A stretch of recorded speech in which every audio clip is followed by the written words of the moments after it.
जय माँ कामाख्या। आपका बहुत बहुत स्वागत है कामाख्या धाम में। कर्क राशि जून माह सन 2021 कैसा रहेगा आइए जानते हैं, लेकिन एक नज़र डालते हैं पहले मुख्य त्योहारों पर। 6 तारीख को अपरा एकादशी है, 11 तारीख को गंगा स्नान है और 13 तारीख को रंभा तृतीया व्रत है या महाराणा प्रताप जी की भी जयंती है।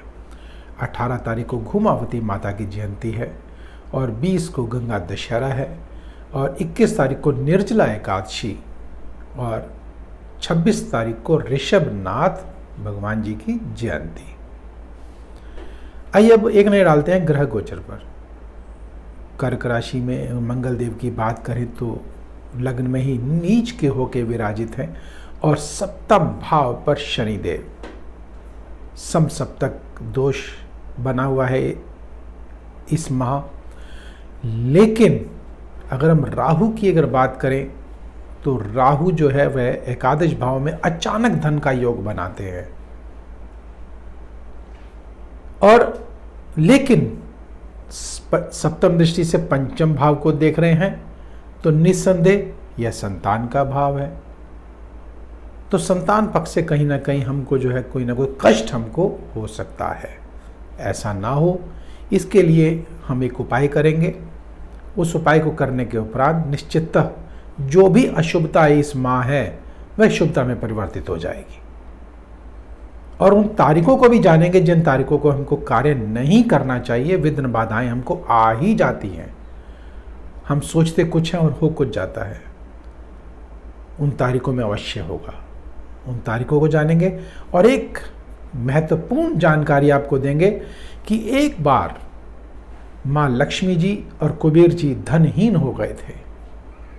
उन्होंने धन कहाँ से प्राप्त किया, किस देवी देवता की पूजा आराधना करके उनके पास पुनः धन की प्राप्ति हुई, जानेंगे अगले वीडियो में। और हम भी उस देवी देवता की पूजा कर अपार धन के स्वामी बनेंगे। तो आइए ग्रह गोचर पर एक दृष्टि डालते हैं। और अगर बुध देव की बात करें तो एकादश भाव में विराजित है। व्यापारियों के लिए बहुत बढ़िया यह समय आया हुआ है। लेकिन अगर हम सूर्य देव की बात करें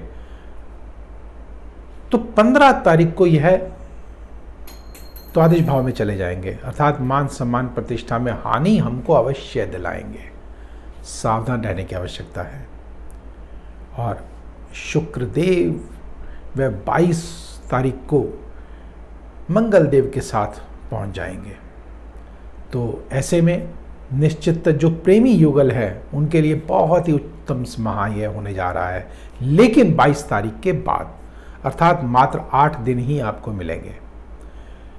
परिवार में भी निश्चित प्रेम सौहार्द का माहौल बनेगा और जो जातक जमीन जायदाद खरीदना चाहते हैं उनके लिए बहुत शुभ माह है ये निश्चित। और लेकिन स्वास्थ्य की दृष्टि से हमको सावधान भी रहना चाहिए क्योंकि बृहस्पति देव अष्टम भाव पर विराजित है।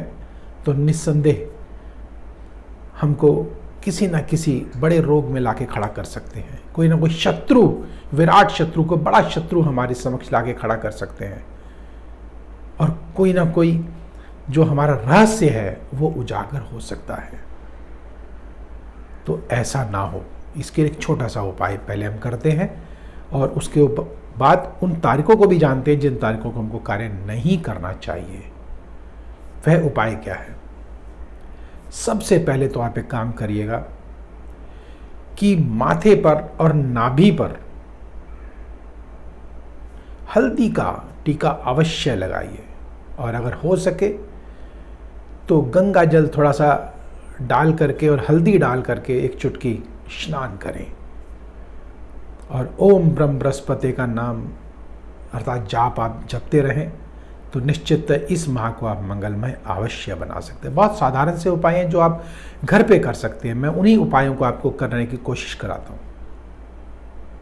और आइए अब उन तारीखों को नोट करते हैं जिन तारीखों को हमको कार्य नहीं करना।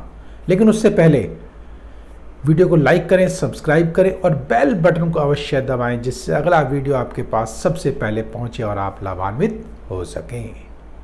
और माँ कामाख्या के अचूक, रोचक, आश्चर्यजनक आप उपाय जान करके अपने जीवन को सफल बना सकें। तो आइए अब उन तारीखों को नोट करते हैं। 8 तारीख, 9 तारीख, 17, 18, 25 और 26 तारीख, भूल कर भी इन तारीखों को कार्य ना करें। अगर करना भी पड़े तो जो मैंने आपको उपाय बताया है उस उपाय को करने के उपरांत आप कार्य को करें, आपका कार्य अवश्य सफल होगा। और अगला वीडियो आपके पास एक विशेष जो मैंने आपको बताया है धनवान बनने का सबसे पहले पहुंचेगा, लेकिन वो कैसे, आप लाइक करें, सब्सक्राइब करें और बेल बटन को अवश्य दबाएं। तो अब मुझे दीजिए आज्ञा। जय माँ कामाख्या।